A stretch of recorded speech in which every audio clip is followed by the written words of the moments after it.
আমার শিশু তো সবকিছু শুনে, সবকিছু বুঝতে পারে। ওকে আসতে বললে আসে, বসতে বললে বসে, ছোট ছোট ইনস্ট্রাকশন দিলে সেটা শুনে, এবং সে অনেক কিছু বুঝেও, কিন্তু সে কথা বলছে না কেন? সে তো কানে শুনে। আমরা জানি যে কানে শুনতে না পেলে শিশুরা কথা বলে না, অথবা যদি কানে মৃদু শুনে তাহলেও কথা বলার সমস্যা হয় বা স্পিচের প্রবলেম হতে পারে। তো যেহেতু আমার শিশুটা সবকিছু শুনছে, তাহলে কথা কেন বলছে না? সে তো সব বোঝে। সে মোবাইল ফোনে কোন ফাংশনে গিয়ে কি করতে হয় সেটা বোঝে। এছাড়াও ঘরের ছোটখাটো ইনস্ট্রাকশন যখন আমরা তাদেরকে দেই বা তাকে দেই, সে সেটা বোঝে এবং ওভাবে কাজ করে। তাহলে আমার শিশুটা কথা বলছে না কেন?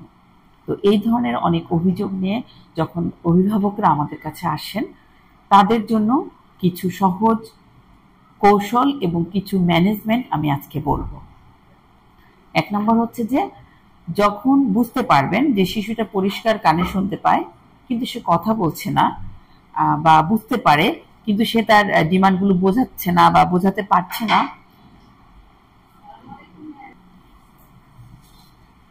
আপনি যখন বুঝতে পারবেন যে শিশুটা আপনার কথা পরিষ্কার শুনতে পায় কিন্তু বলে না, তার মানে হচ্ছে তার সেন্সরি ইনপুটে কোনো একটা প্রবলেম হচ্ছে। কথাটা কান দিয়ে শোনার পরে ব্রেইনে গিয়ে প্রসেসিং হবে, তারপর সে আউটপুট দিবে, কিন্তু সে প্রসেসিংটা হয়তো ঠিক মতো হচ্ছে না, এই জন্য সে আউটপুটটা দিতে পারছে না।